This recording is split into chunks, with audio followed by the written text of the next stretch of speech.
Right now in Western Australia, the most far-reaching firearm laws in our history are being forced onto law-abiding shooters before they've even been properly scrutinised. The Firearms Act of 2024 was rammed through Parliament with debate cut short. It's now under review by the Standing Committee of Legislation. That review could take months, maybe even a year, but Western Australia police aren't even waiting.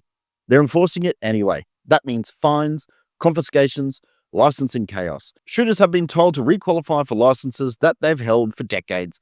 And here's the truth: the Act isn't about stopping criminals, it's about control. It's about hitting ordinary Western Australians first. The government says they're keeping us safe, but let's pull back the curtain a little bit and just slow down a little bit.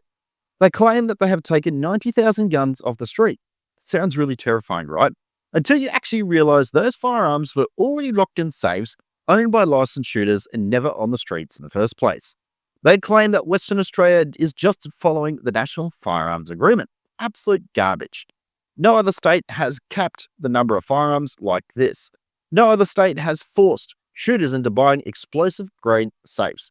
They tell us that the new digital portal is about modernisation, but in reality, it's a $35 million surveillance database riddled with flaws and security risks. We know that under corporate licenses, other users could see private details of fellow shooters, even addresses or safes. That's not security. That's a hacker's wet dream. It isn't about criminals. This is about control. And it's ordinary Western Australians who are being sacrificed for headlines. So what do we do right now? We can fight back legally, peacefully, calmly, and in the right way. And there are 3 actions every Western Australia shooter can take right now. Step 1, sign the petition. This is an official parliamentary petition against the Firearms Act of 2024, and here are the details. So you have to be a resident of Western Australia to sign this petition. Please remember that. And the closing date is the 5th of August 2025, so you only have a very short time to do this if you're a Western Australian resident. This petition calls on the Parliament to suspend enforcement of the Act and freeze police directives and launch an independent audit into Western Australia Police are already applying transitional provisions. If you live in Western Australia and you value your rights, sign it before the deadline. I'll make sure the link is in the description. Step 2, you can email your MPs. On the 14th of August, the Upper House will vote on Dr. Bryan's disallowance motion. This is our last legislative chance to stop these regulations. Your email could make the difference, so don't just copy-paste. Write your own story, explain the impact on your farm and your club, your family. Be polite, but be firm, and ask them to support the disallowance motion. And step 3, show up. On the 14th of August, from midday on the steps of the Parliament House in Perth, there will be a rally. No violence, no aggression, nothing. But be visible. Bring your family, farmers, shooters, fishers, four-wheel drive drivers, every day at Western Australian Aussie. Hold signs that actually speak the truth. Because if we don't show up, they'll say that nobody cares. This isn't just about firearms. If government and police can strip away the rights here, they can do it everywhere.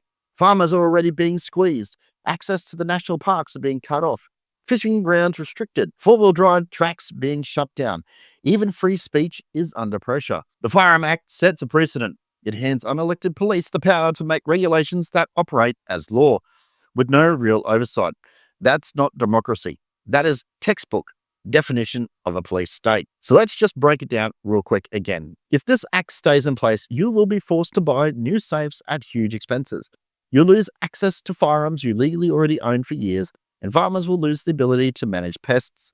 Clubs will collapse under red tape, and well, the criminals, well, they'll keep doing what they always do, ignoring every single law and every single rule. This doesn't protect communities. It punishes the innocent. We've seen bad laws collapse before.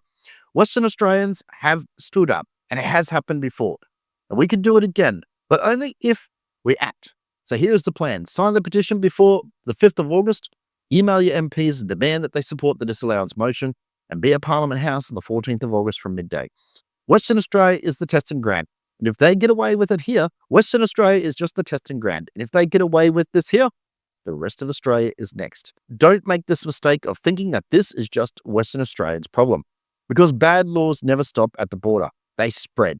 And once politicians see that they can trample one ground of law-abiding citizens without consequence, they'll do it again and again until none of us have anything left.